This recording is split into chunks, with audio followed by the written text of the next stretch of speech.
Di antara jenis ikan yang pernah saya pelihara, ini kan yang paling mudah kalau menurut saya nih. Jadi kalau ada minat, ada niat, tempat apapun adanya itu bisa dipakai. Meskipun unsur-unsur yang harus dipenuhi itu harus dijaga, ya jangan kena panas. Terus ya diperhatikan makanannya. Terus diperhatikan juga jangan sampai terjadi amoniak di dalam pemeliharaannya. Itu saja. Jadi standar saja kita jalankan untuk pelihara lobster itu, saya kira pastilah berhasil. Saat ini saya akan memperkenalkan, saya nama Pak Darmanto. Alamat saya di tempat ini, Desa Banaran, Kelurahan Pugran, Kecamatan Karangdowo, Kabupaten Klaten.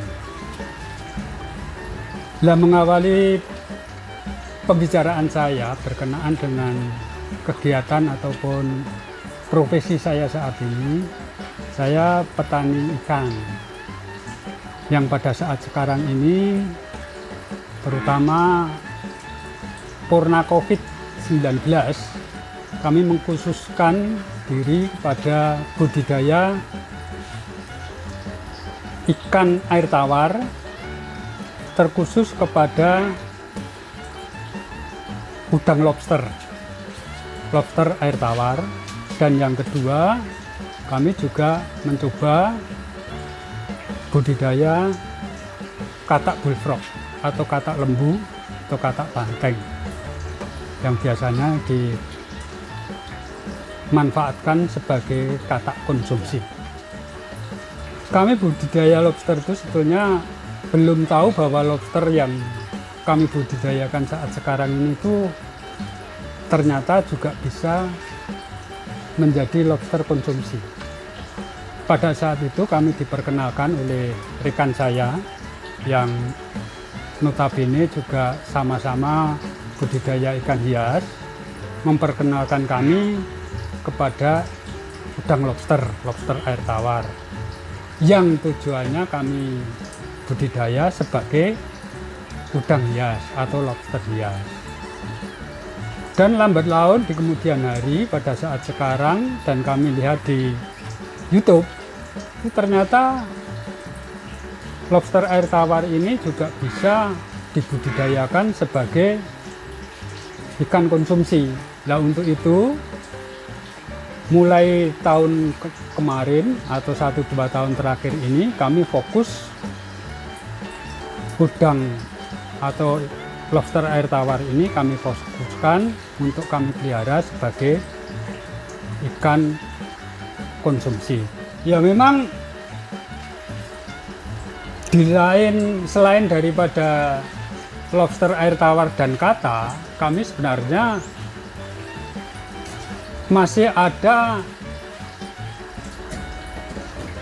jenis-jenis piaraan yang lain seperti kura-kura atau udang hias ya, udang clarky, khususnya yang merah itu Marlboro, itu juga masih kami pelihara. Dan ini sebagai kelengkapan daripada usaha yang sekarang ada. Meskipun saat sekarang kami lebih fokus ke situ karena untuk kura-kura maupun udang clarky itu kelihatannya di pasar itu sudah mulai menurun untuk pasarnya. Untuk itu kami mengorientasikan kepada pasar yang sekarang, kepada komoditas yang bersifat konsumsi. Jadi kalau khususnya lobster, jadi kita bicara kedua jenis ya, yang pertama lobster, yang kedua nanti katak.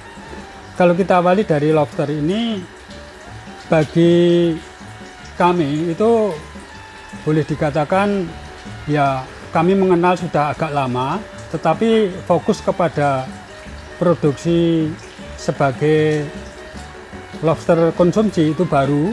Kami memulainya itu dari memelihara indukan. Jadi dari indukan ini jantan dan betina ini kita kawinkan.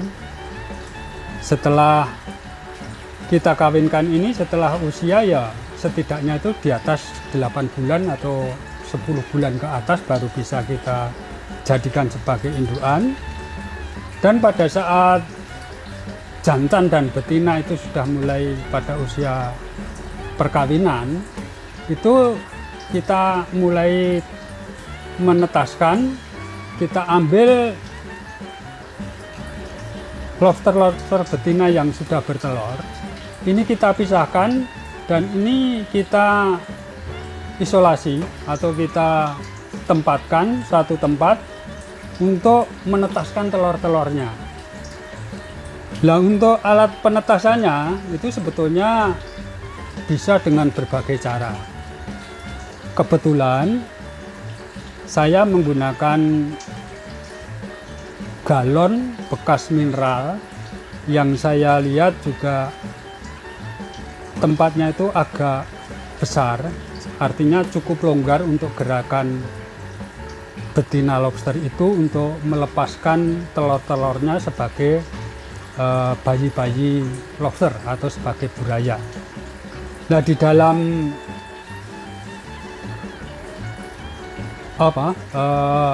galon mineral ini tadi itu kurang lebih 4-6 minggu, dan setelah mereka menetaskan di situ kita kembalikan. Setelah menetas dan melepaskan gendongan telurnya itu kita kembalikan, kita kawinkan lagi. Untuk anakan atau burayanya kita pelihara secara terpisah, kita beri makan, dan makanan itu ada tuh di pasaran yang sudah dipersiapkan dari pakan pabrikan yang berupa pelet, dan pelet itu pelet yang berupa tepung yang banyak kita kenal sebagai Fengli atau PF100. Nah, itu berangsur-angsur kita pelihara sampai pada waktu kurang lebih 1-2 bulan itu kita pisahkan, kita seleksi. Yang besar kita deder, yang kecil juga kita pisahkan, kita jadikan satu, yang besar kita jadikan satu, kita pisahkan tempatnya agar tidak terjadi saling memangsa atau saling kanibal. Jadi antara lain seperti itu proses kita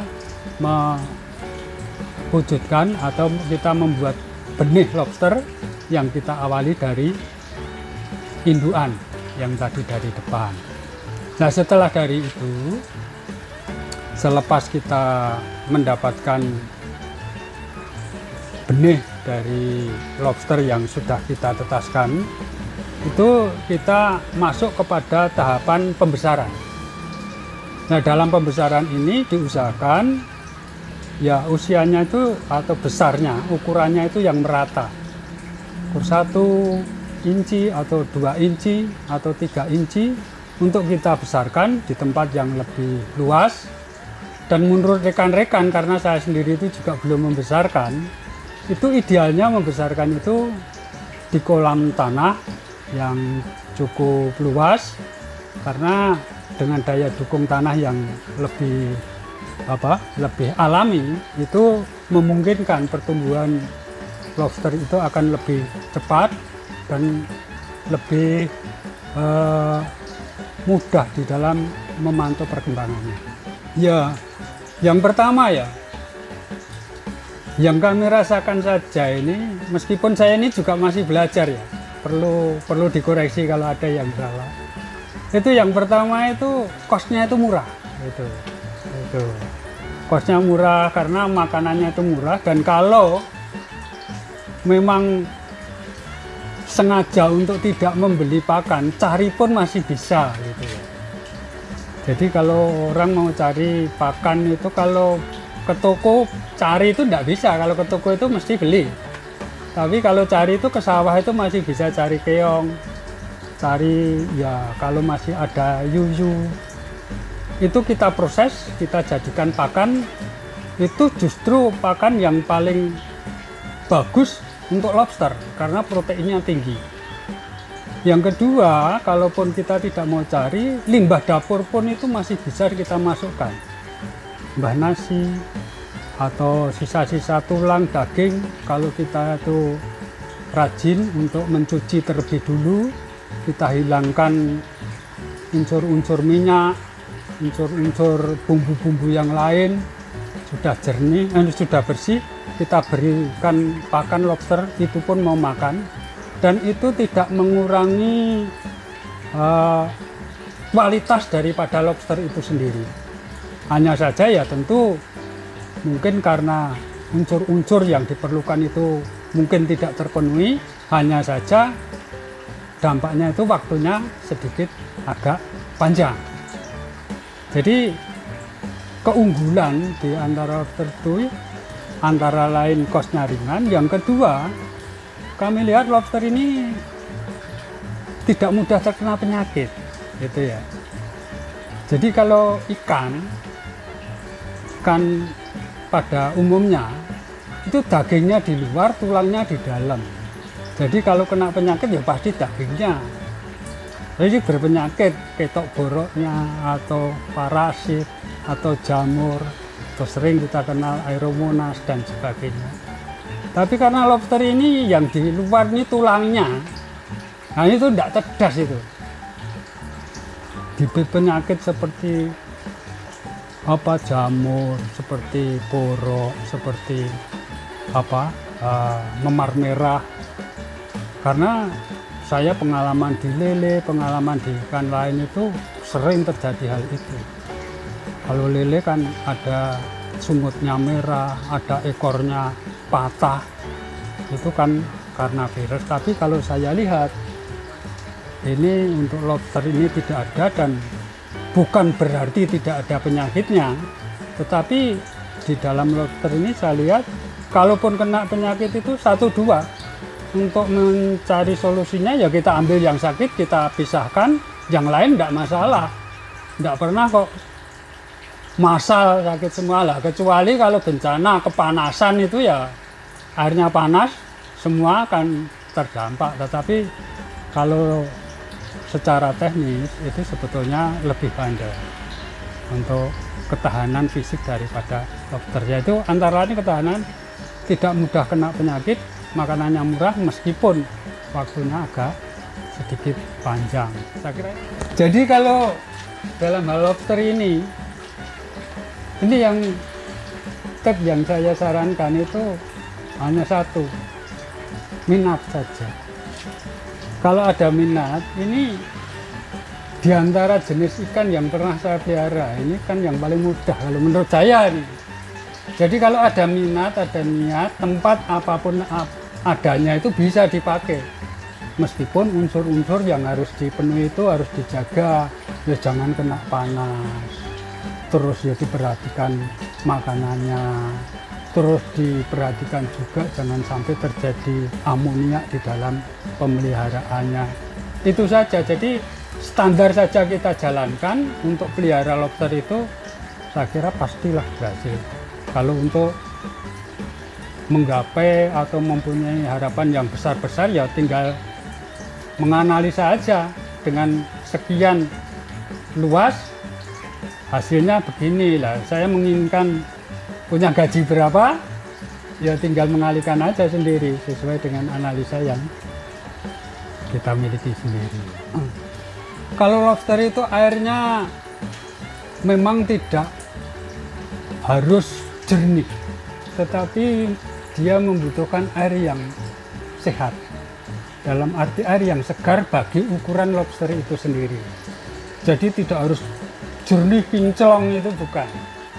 Tetapi sekalipun tidak jernih, tidak kinclong, tapi kita pastikan bahwa di dalam air itu terdapat oksigen. Mereka tidak bisa melepaskan atau mereka tidak bisa hidup tanpa oksigen. Nah itu bijaksana kita. Untuk itu tidak bisa kita memelihara lobster dengan tanpa menggunakan tambahan aerator atau pengudaraan di dalam air. Kami kira seperti itu. Terus untuk pemberian pakan itu sebetulnya orientasinya kita memberi makan kepada ikannya supaya ikannya itu makan kenyang cepat besar, tetapi kita juga memperhitungkan jangan sampai pakan yang kita berikan mencemarkan air, sehingga kita harus waspada. Makan itu bisa 2, bisa sekali, bisa 3 kali, tetapi harus cermat. Dalam arti kalau sekali saja sudah cukup untuk 1 hari lah, kenapa harus 2 kali? Kenapa harus 3 kali? Tetapi meskipun 2-3 kali, tapi kok masih kurang, habis-habis terus. Nah, porsinya yang harus ditambah. Jadi jangan sampai dengan kehabisan makanan mereka itu akan terjadi saling memangsa atau saling terjadi kanibal karena kelaparan. Toh makanan untuk lobster itu nggak banyak, jadi kita harus sediakan jangan sampai kehabisan makan, tetapi jangan sampai terlampau banyak kita memberikan pakan, karena terlampau banyak merusak air, tapi kalau kekurangan pakan bisa terjadi perkelahian. Nah, jenis pakan itu kalau saya itu mencari yang mudah, karena saya ini orangnya ya malas gitu. Jadi yang sudah ada itu pelet itu aja, jadi kan ada pelet tenggelam, ada pelet terapung.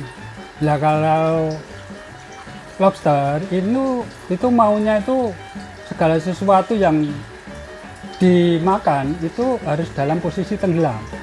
Nah itu kita cari pelet yang tenggelam. Kalau adanya pelet itu terapung ya kita basahin dulu.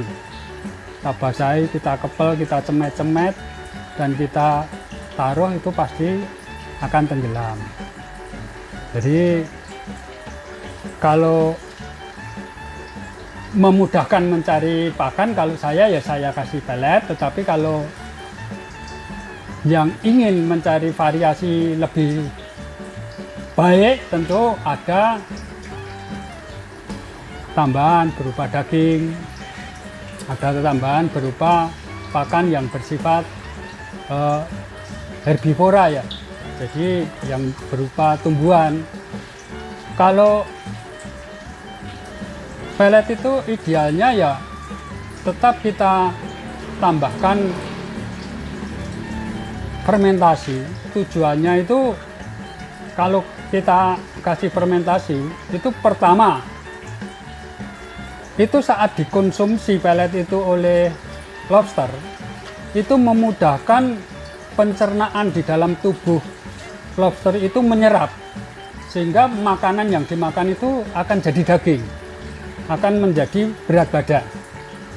Jadi saya ulangi ya, jadi kalau kita memberi pakan lobster itu memang idealnya itu harus ada 3 unsur.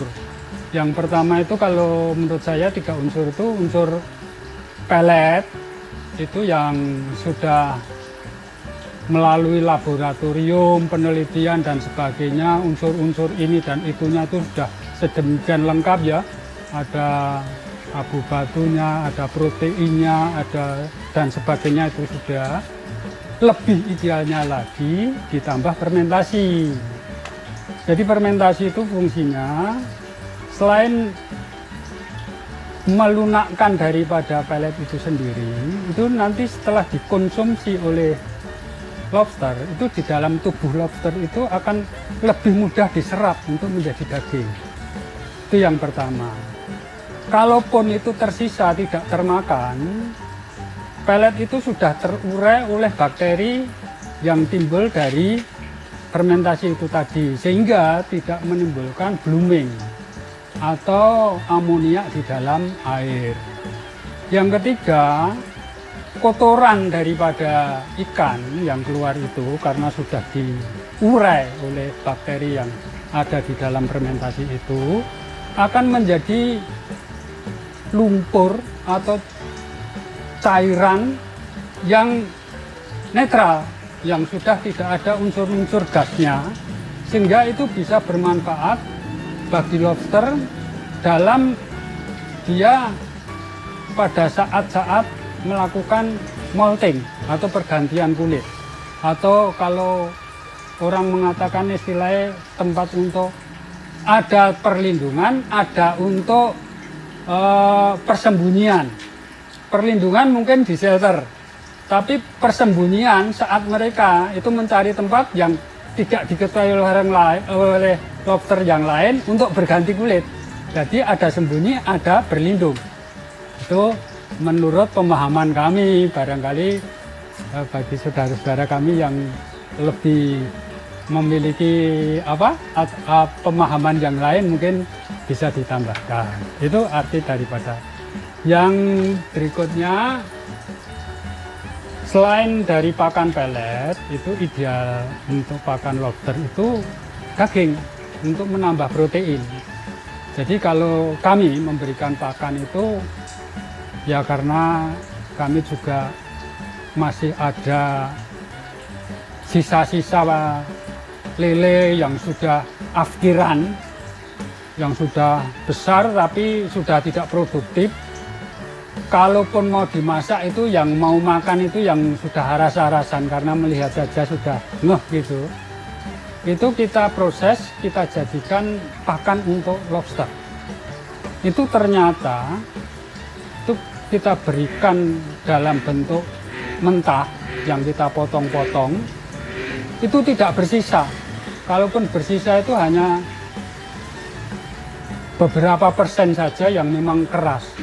Jadi termasuk batok kepala, termasuk tulang-tulang lunak, termasuk duri di dalam tubuh lele itu pun dimakan sama lobster. Karena memang lobster itu sendiri memerlukan hal itu dalam rangka pembentukan tulang saat molting.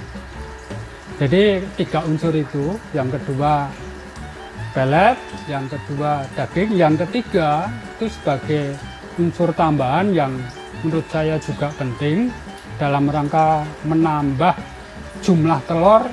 Dan istilahnya kalau orang Jawa bilang itu dreske banyu susu gitu ya. Itu kalau dikasih toge atau tokolan. Jadi saya lihat untuk jenis sayuran yang diberikan ke lobster itu memang paling bagus ya kita bisa memberi toge. Jadi jumlah anakannya lebih banyak, pertumbuhan tubuhnya itu juga lebih segar dan memudahkan saat mereka melepaskan telur dari gendongannya. Itu kalau kita beri makanan yang berupa herbivora dalam bentuk toge atau tokolan. Tapi sebagai pengganti, kalaupun itu tidak ada, itu ya batang sawi, daun sawi, daun bayam, daun pepaya, itu kita rebus, setelah dingin kita berikan, itu pun juga cukup bagus. Jadi disitulah kelebihan daripada lobster, semuanya bisa bermanfaat dan itu bisa kita berikan sebagai bahan makanan. Itu yang sudah saya terapkan, meskipun di tempat saya itu lebih dekat dengan toko poultry unggas. Yang saya gunakan itu BR, yang semestinya BR itu untuk unggas ya, untuk ayam. Tetapi ternyata untuk kita pergunakan untuk lobster, itu pun yang saya lihat tidak begitu jauh hasilnya dengan pelet yang dari lele. Sehingga di saat kita berikan pakan BR itu yang sudah kita fermentasi dan kita berikan kepada lobster, itu pertama juga dilahap habis, yang kedua kita amati pertumbuhannya itu juga cukup bagus. Artinya juga tidak terjadi suatu kalau orang mengatakan itu orang kok terjadi kuntet begitu. Jadi hampir sama untuk pertumbuhan baik pelet maupun lobster itu. Namun saya menyarankan bila mana dapat mewujudkan makanan yang ideal, tentulah yang lebih baik itu ya pakan yang ideal, yang sesuai dengan peruntukannya. Kalau untuk ayam ya untuk ayam, kalau diperuntukkan untuk ikan ataupun untuk lobster ya kita peruntukkan untuk lobster, gitu. Iya, sebenarnya kendala itu dulu itu sebetulnya cuman ada di dalam hati. Kalau kita memelihara ini, pertama itu apakah bisa hidup udang kok dipelihara di dalam air tawar. Terus kedua di tempat yang airnya tidak selalu mengalir deras. Ya macam-macam pertanyaan yang belum pernah kita alami itu pastilah itu hadir. Setelah itu juga kita membayangkan kalau kita memelihara ikan ini yang beli siapa gitu ya, yang mau makan, atau kita belum pernah ketemu di warung ataupun di pedagang kaki lima yang menyediakan masakan lobster air tawar.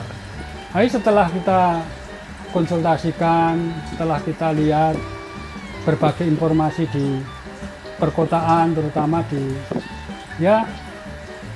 wilayah-wilayah yang sudah lebih dulu mengenal bahwa sebenarnya lobster itu sudah menjadi makanan atau kuliner yang cukup diminati, hanya saja pengadaan atau jumlah barangnya yang masih sulit dicari. Nah itu yang mendorong kami untuk kami melangkah. Yang tadinya kami ragu, kami khawatir untuk hal-hal yang akan kami jalani, ternyata dari situ kita terpicu untuk melangkah. Kalau bagi saya ya, terutama sekali itu untuk mencari tahu terlebih dulu. Jadi ada baiknya belajar melalui YouTube atau melalui rekan teman-teman yang lebih dulu memelihara, dan apakah peliharaan ini atau budidaya ini itu layak untuk kita kerjakan. Terus ya kita tidak perlu, jangan sampai kita itu hanya percaya kepada perkataan orang, tetapi setelah kita melihat, kita saksikan, ya tentulah kita bisa menganalisa sendiri.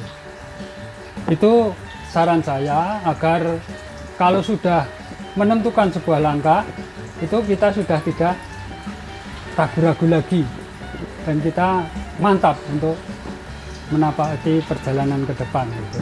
Untuk belajar bersama ya, kalau ada rekan-rekan yang ada respon, ada keinginan atau keingintahuan, hanya sekedar pengen tahu, atau kepada saudara-saudara yang menaruh perhatian atau respect mengenai budidaya ini, persilahkan datang, mari kita belajar berkonsultasi bersama. Nama saya Pak Darmanto. Kalau di wilayah sini kan sudah mengenal saya sebagai Darmanto Lele. Alamat saya di sini di Banaran, RT 2, RW 1, Kelurahan Pugeran, Kecamatan Karangbowo. Mari kita belajar bersama, dan mari kita kita mengambil sebuah sikap bahwa di daerah kita, di wilayah ini sebetulnya masih banyak hal yang bisa kita kerjakan. Jadi kita tidak perlu takut, kita tidak perlu khawatir, selama kita berusaha, kita bergerak dan berupaya, pasti ada jalan. Dan manakala nanti kita ketemu kesulitan, atau kita bisa belajar kepada senior-senior kita yang lebih dulu maju, dan kita bisa mendapatkan pengertian dan pemahaman dari Iya, gitu. Ya, terima kasih kalau saudara-saudara, konco-konco semua itu telah berkenan untuk meluangkan waktunya menyaksikan video ini, dan yang kami harapkan tentulah kami mohon untuk subscribe-nya. Saya kira demikian, terima kasih dan saudara. Terakhir, ayo ambil bagian menjadi 1 juta pembudidaya lobster seluruh Indonesia. Salam capit.